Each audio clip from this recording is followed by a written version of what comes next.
እንዴት ናችሁ? ሰላም ናችሁ ወይ? ከጌዶ ኮንስትራክሽን የመጣው ዛሬ በድጋሚ እንግዳችንን ላገናኛችሁ። ማለበል ስሞትን እስኪ ራስዎትን ያስተዋውቁ። እሺ፣ ስሜ ሀና መኮንን ይባላል። በጌዶ ኮንስትራክሽን ውስጥ ሲኒየር አካውንታንት ነኝ። እሺ፣ ወይዘሪት ሀና እስኪ ስለ ጌዶ ኮንስትራክሽን አንዳንድ ነገሮችን እንድትይልን ነበር። ያው ድርጅታችን ጌዶ ኮንስትራክሽን በፍጥነት እያደገ ያለ ካምፓኒ ነው። ትልቅ ነበርን፣ ትልቅ እንሆናለን።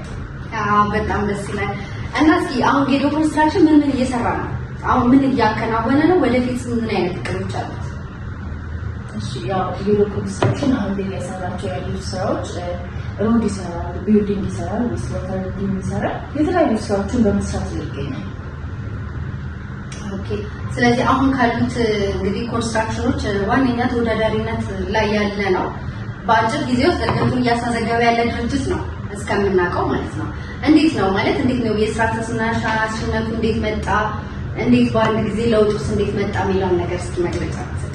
ያው በጣም ደስ የሚለው ነገር ሁሉም ሰው እየተግባባ የሚሰራበት ነው። እዚህ ጋር አለቅነት ነው የሚባል የለም። ሁሉም ባለበት ሌቭል የገባውንና የተረዳውን እንዲሁም ደግሞ ድርጅቱን ያሳድጋል ብሎ ያሰበውን ነገር በሙሉ ኦኬ። ስለዚህ ያው አለቅነት ስሜት የለም ማለት ነው። ያው ለስራ ነው ሁሉም ቅድሚያ የሚያስቀድመው አለቅነቱ ሳይሆን ስራውን ነው የሚያስቀድመው ማለት ነው።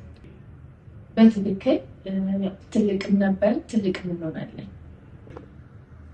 እናመሰግናለን አክብረው ስለመጡ እና አሁን ጌዶ ኮንስትራክሽን ያው ትልቅ ድርጅት ነው። ነገም ከነገ ወዲያ ወደፊት የሚገሰግስ ትልቅ ድርጅት እንደሚሆን ሙሉ ተስፋ አለኝ።